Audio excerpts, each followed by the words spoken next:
বিকেল থেকে কি এত লেখাপড়া করছো বলো তো? চিঠি লিখছি। তা কাকে চিঠি লিখছো শুনি শুনি? আমার শাশুড়ি মাকে লিখছি গো গিন্নি। তা আমার মাকে হঠাৎ চিঠি লিখছো কেন? এক সপ্তাহ পরেই তো জামাই ষষ্ঠী, তাই মন্ত্রীমশাই সব আবদারগুলো একে একে লিখে ফেলেছেন। তুমি আমার মায়ের কাছে আবার কি আবদার করছো বলো তো? বেশি কিছু না, ওই আমাকে চিঠি পাঠিয়ে নিমন্ত্রণ করতে হবে, তারপর সাদা ঘোড়ায় করে নিয়ে যেতে হবে আমাকে, 3 দিন আদর যত্ন করে খাওয়াতে হবে, সোনার আংটি, ময়ূরপঙ্খী ধুতি, সোনার বোতাম, গলার হার, এই সব উপহার দিতে হবে। তুমি কি পাগল হয়ে গেছো? আমার মায়ের কাছে এত কিছু হ্যাংলার মতন চাইছো কেন? দেখো গিন্নি, আমি তো কৃষ্ণনগরের মন্ত্রী, আমার তো একটা আভিজাত্য আছে। আমাকে এরকম রাজকীয় ভাবে নিমন্ত্রণ না করলে আমি এবারে মানবো না। আমার মা এসব পারবেন না। আমি ওই শুধু আম লিচু কাঁঠাল খেয়ে জামাই ষষ্ঠী কাটাতে পারবো না। তাহলে তোমাকে যেতে হবে না, আমি একাই চলে যাব। কি জামাই ছাড়া জামাই ষষ্ঠী? হ্যাঁ হ্যাঁ, আমি আগামীকাল সকালেই চলে যাব। এই পোড়া কপালের সংসারে যত কম থাকা যায় ততই ভালো।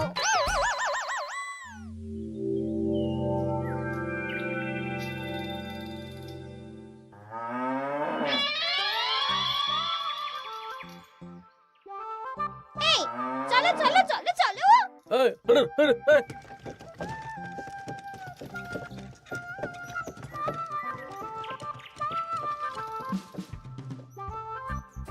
এটা আমার সাথে কি হলো রে বটা ঘটা? লোভে পাপ আর পাপে চাপ হয়ে গেল। মুখে এত হাসি খুশি ভাব মহারাজ। হ্যাঁ, পরের সপ্তাহেই তো জামাই ষষ্ঠী। তা মন্ত্রী, তোমার কি খবর? আমারও ভালোই খবর। তুমি এত চুপচাপ কেন? আমার জন্য তো আমার শাশুড়ি মা এলাহি আয়োজন করেন, এবারেও নিশ্চয়ই করছেন। কিন্তু গিন্নিমাকে যে দেখলাম আজকেই আপনার শ্বশুর বাড়ি চলে গেলেন, মুখটাও কেমন ভার ভার ছিল। আপনার সাথে ঝগড়া হয়েছে নাকি? এই না না, ঝগড়া কেন করতে যাব? আমি তো গিন্নির সাথে মিষ্টি সুরে কথা বলি। তা গোপাল, তোমার কি খবর? আমার আর কি মহারাজ, এখন তো আর আমি জামাই ষষ্ঠী যাই না। আমাদের নিজেদের মেয়ে জামাই আছে, তাদের নিয়েই ব্যস্ত থাকি। ও, তাই এবারে তারা আসছে তো? হ্যাঁ, আমার গিন্নি তো তাদের জন্য অনেক ভাবনা চিন্তা করে রেখেছে। ওই আম কাঁঠাল লিচু তো আছেই, তার সাথে ওই ইলিশ মাছ, কাতলা মাছ, 5 রকমের সবজি, 2 রকমের ডাল, আরো কত কি। বাবা বাবা, বেশ বেশ, তাহলে তোমাদের সবার জামাই ষষ্ঠীতে ছুটি থাকবে। সব কেনাকাটা করতে হবে তো।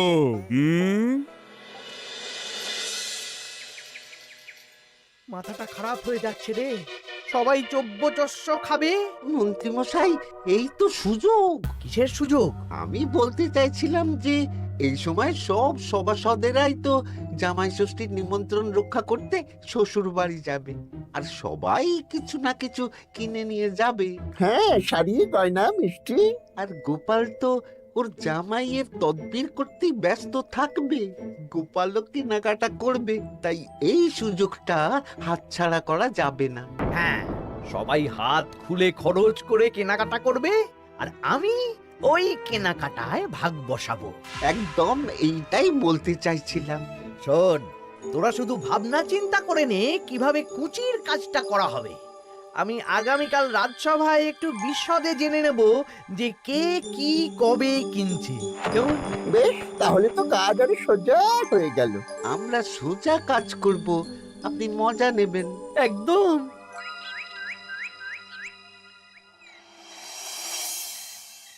এই কি বলছি শোনো না। মুখ চলছে, কান খোলা, বলে ভালো। আমি আমাদের জামাইয়ের জন্য একটা আংটি আর মেয়ের জন্য একটা নাক ছাবি বায়না করে এসেছি। হ্যাঁ, মানে মানে তুমি আগামীকাল সন্ধ্যাবেলা দাম মিটিয়ে দিয়ে ওগুলো নিয়ে আসবে, কেমন? ওরে বাবারে কি হলো গো? ষাট ষাট, কি হলো?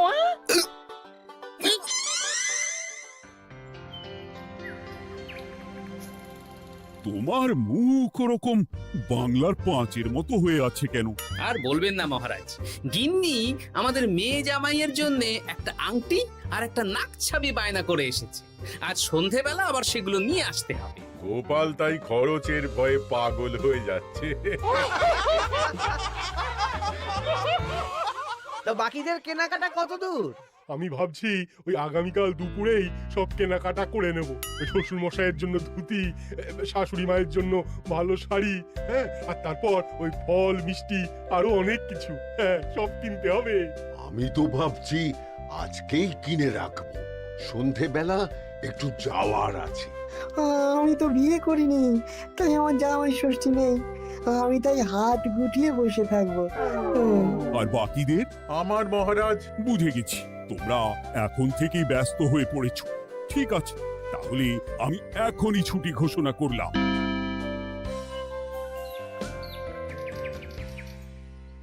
আরে আমার আজকের ভাগ্যটা এতটাই চওড়া যে রাজসভায় শুরুতেই ওই আলোচনা শুরু হয়ে গেল। মানে গোপালের মুখ ভার ছিল, নিজেই কারণ বলে দিল যে আজকে সন্ধ্যাবেলা জামাই আর মেয়ের গয়না কিনতে যাবে। আচ্ছা, আর বাকিরা? বাকিদের ব্যাপারও জেনে নিয়েছি। আমি একটা তালিকা বানিয়ে রেখেছি। কিসের তালিকা? এই যে কে কখন কি উপহার কিনতে যাবে। আরে বাস, তোরা দিনে রাতে চুরি কর, বুঝলি, সারা রাজ্যে চুরি কর। রাঘব বোয়ালের খবর তো আমি দিয়েই দিলাম। এর সাথে সাধারণ প্রজাদের ঘরেও চুরি করব? একদম। মন্ত্রীমশাই, এবারে হিসেবটা 50-50 হবে তো? মানে ওই আমরা যা চুরি করে আনবো তার অর্ধেক আপনার আর অর্ধেক আমাদের। কারণ এবারে তো আর গিন্নিমা নেই, তাই আপনার খরচ নেই। এই তোরা কার সাথে কার তুলনা করছিস? আমি এই রাজ্যের মন্ত্রী, তোদের কাজ দিচ্ছি, এটাই তোদের অনেক ভাগ্যের ব্যাপার। হ্যাঁ না, হ্যাঁ, যা পাওয়া যাবে তার 80 ভাগ আমার আর 20 ভাগ তোদের। তোরা দুজনে ওই 10-10 করে নিস, যদি না পোষায় বলে দিস। আরে বাবা রে, না না, ঠিক আছে, আপনার শর্তেই রাজি। তোরা চুরি করবি মুখ ঢেকে বা মুখে কালো রং করে, আর গায়ে হাতে তেল মেখে নিবি, ভুলিস না। আচ্ছা মন্ত্রী মশাই, মনে থাকবে। বুঝলে রানী, আমি সব সভাসদদের আজকে থেকেই জামাই ষষ্ঠীর ছুটি দিয়ে দিয়েছি। ভালোই করেছেন। চলুন না, আমরাও আগামীকাল বেরিয়ে পড়ি। হ্যাঁ, তাহলে তো ভালোই হয়। সারা দিন রাত এত কাজের চাপ, এত হিসেব নিকেশ, কয়েকদিন একটু ঘুরে এলে মাথাটা হালকা হবে। তাহলে মহারাজ, আমি এখনই সব গুছিয়ে রাখতে বলছি, কাল সকাল সকাল বেরিয়ে পড়বো। বেশ বেশ, তাই করো, সেটাই ভালো হবে।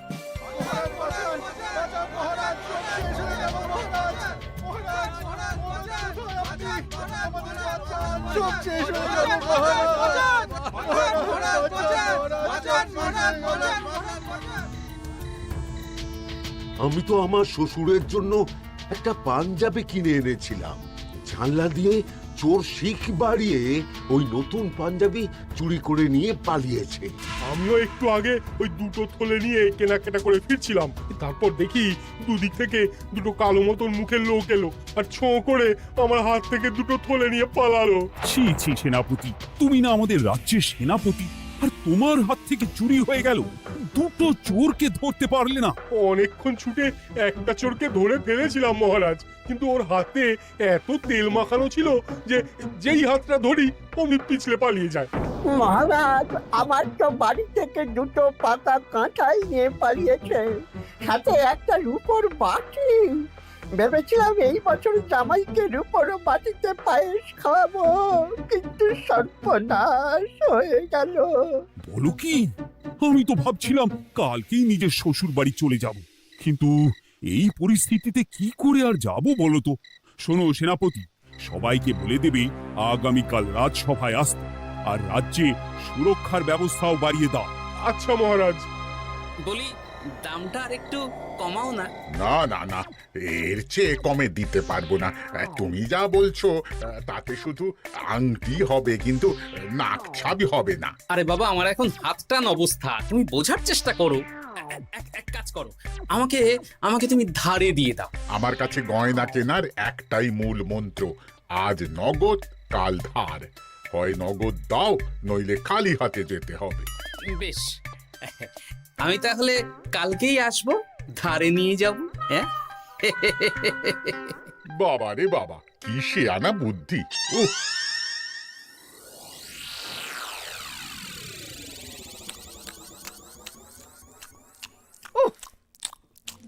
একেই বলে চুরি বিদ্যা বড় বিদ্যা, যদি না পড়ো ধরা। ধরা পড়লেই পড়তে হবে হাতে হাত করা। আজকে সন্ধ্যাবেলা তো গোপালের গয়না কিনতে যাওয়ার কথা ছিল, সেটার কি হলো? ধুর, ও যা কিপটে। ও বলছে ধারে গয়না দিন। আমি তো সাকরার দোকানের বাইরে ঠায় দাঁড়িয়েছিলাম। গোপাল খালি হাতে বাড়ি গেল আর আমিও খালি হাতে চলে এলাম। গোপালের এই চওড়া কপাল।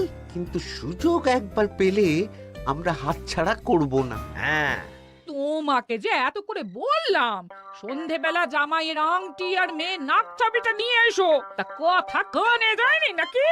ও শেখ রাজা দাম চাইলো, তা শুনেই আমার মাথা খারাপ হয়ে গেল। মানেটা কি?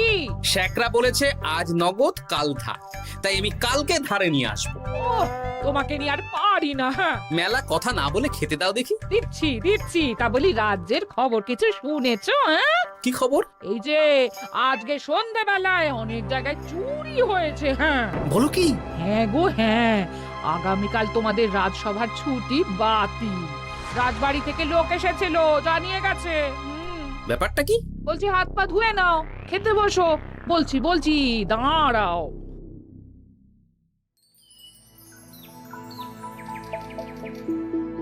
রাজ্যে এতগুলো লোকের বাড়ি থেকে চুরি হয়ে গেল।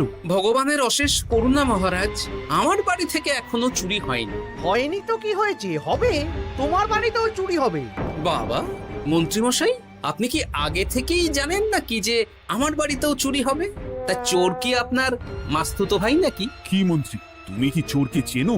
সত্যি মন্ত্রীমশাই, আপনি চেনেন? চেনেন?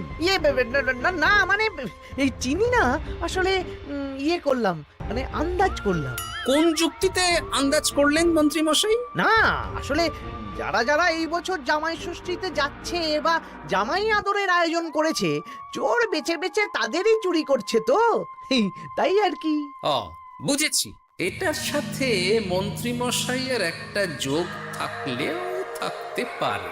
আচ্ছা, যে জন্য তোমাদের ডাকা, তোমাদের যে দীর্ঘকালীন জামাই ষষ্ঠী উপলক্ষে ছুটি দিয়েছিলাম, সেটা বাতিল করে শুধুমাত্র জামাই ষষ্ঠীর আগের দিন থেকে জামাই ষষ্ঠীর পরের দিন পর্যন্ত ছুটি থাকবে। আচ্ছা মহারাজ।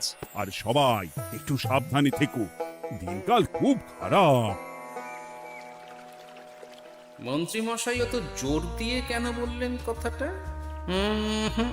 ব্যাপারটা ভেবে চিনতে দেখতে হবে।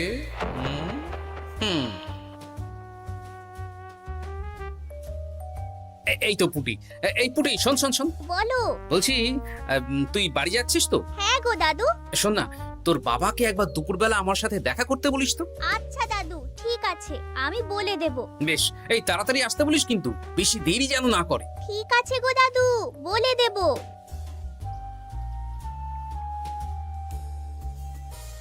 এবারে বিজ্ঞানীর বাড়ি একবার যেতে হবে। এটাই কাজ হবে তো বিজ্ঞানী? আলবাত হবে। এই হলো আমার আবিষ্কৃত বিশেষ চুলকানি চূর্ণ। একবার লাগলে 10 ঘন্টা চুলকবে। ঠিক আছে ঠিক আছে।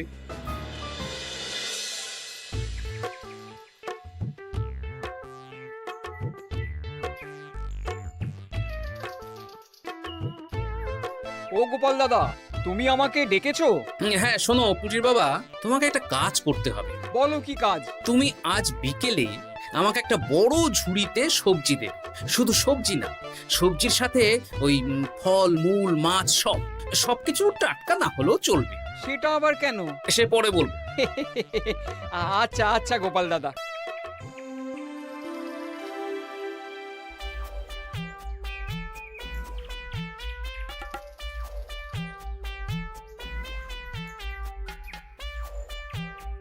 বাবা, পুটির বাবা এত শাক সবজি ফল নিয়ে বাড়ি যাচ্ছ নাকি? না না, গোপাল দাদার বাড়ি যাচ্ছি। জামাই ষষ্ঠীর এলাহি আয়োজন করেছে তো। ও তাই তো তাই তো, বেশ বেশ, যাও যাও যাও।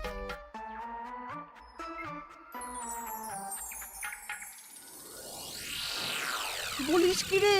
হ্যাঁ, নিজের চোখে আমরা দেখে এলাম। যে পরিমাণ শাক সবজি ফল আছে সেই সব দিয়ে আপনার ওই 1 সপ্তাহ চলে যাবে। তাহলে এই সুযোগ হাতছাড়া করা যাবে না। আজকে ওঁত পেতে থাকবি, কোন রকম সুযোগ পেলেই নিয়ে আসবি। আচ্ছা মন্ত্রী মশাই। এই এসব তুমি কি মেশাচ্ছ ঝুড়িতে? হ্যাঁ, চুপ, এটা চোরের দাওয়াই। এখন এই ঝুড়ি এখানেই থাকবে, যদি মন্ত্রীর কথা মতন চোর বাবাজি নিলেই ফাঁসবে। যাও যাও, আমার জন্য একটু মুড়ি বাদাম নিয়ে এসো, যাও।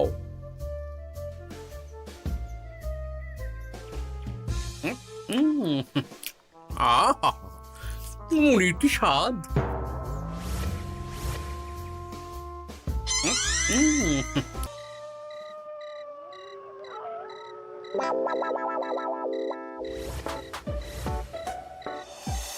এই কটা সবজি ফলগুলো আমাদের জন্য অপেক্ষা করছে, দেখ দেখ। এ তো দারুণ সুযোগ, দরজা জানালা ভাঙার, শীত কাটার কোনো ব্যাপার নেই। ঠিক, তাহলে আর দেরি কেন, চল।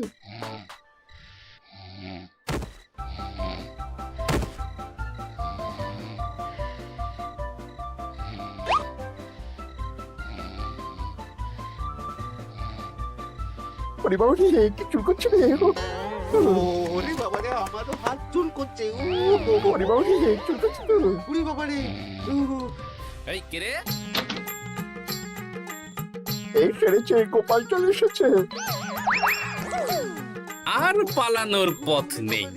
এবার আমরা কোথায় যাব? কোথাও যেতে পারবি না, সারা রাত এই উঠোনেই গোল গোল করে ঘুরতে থাক।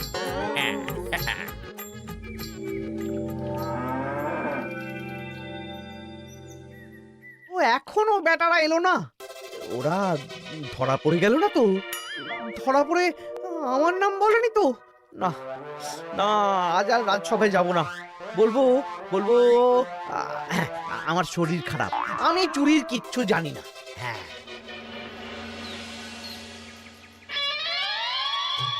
শুধু মন্ত্রী আসেনি। মন্ত্রীমশাই ভয়ে আসেননি মহারাজ। মানে মন্ত্রীমশাইয়ের 2 বিষাক্ত হাত ধরা পড়ে গেছে। এরা দুজনে মন্ত্রীমশাইয়ের নির্দেশে সবার বাড়ি বাড়ি চুরি করেছে, ছিনতাই করেছে। তাহলে আর দেরি কেন, চলুন মন্ত্রীকে ধরে আনি।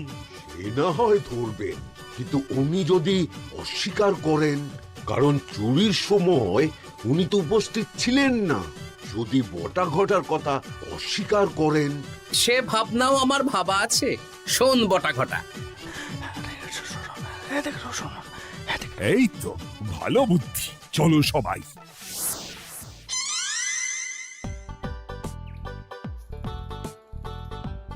ও মন্ত্রী মশাই। আরে বটার গলা না, দাঁড়া, দরজা খুলছি। না না, খবরদার না, এখন দরজা খুলবেন না। আরে কেন? দরজা খুললে কি হবে?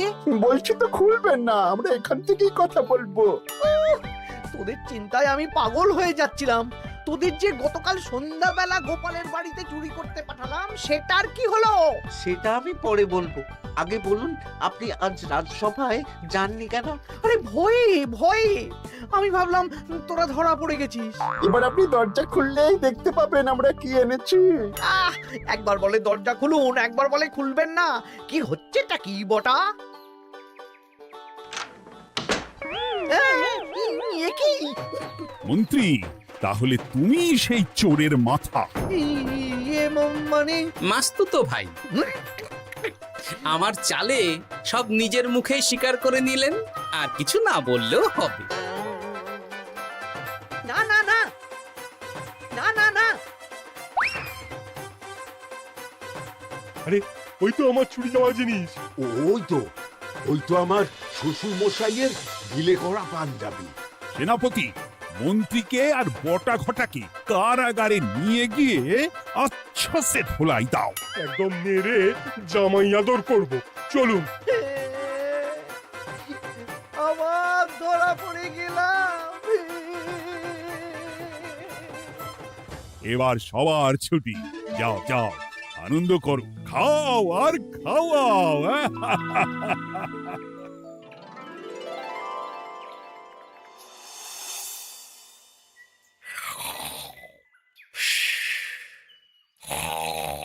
কি গো, বলি বেলা তো অনেক হলো, উঠবে তো নাকি? কাল সারা রাত যা ধকল গেছে, তাই একটু বেশি ঘুমিয়ে পড়েছিলাম। বলি ধকল আবার কি? দিব্যি তো ঘুমাচ্ছিলে। সেটা তুমি বুঝলে তো হয়েই যেত গিন্নি। আসলে সামনেই তো জামাই ষষ্ঠী, তার উপর তুমি যা আয়োজন করেছো, সেটার ধকলেই স্বপ্ন দেখছিলাম আর কি।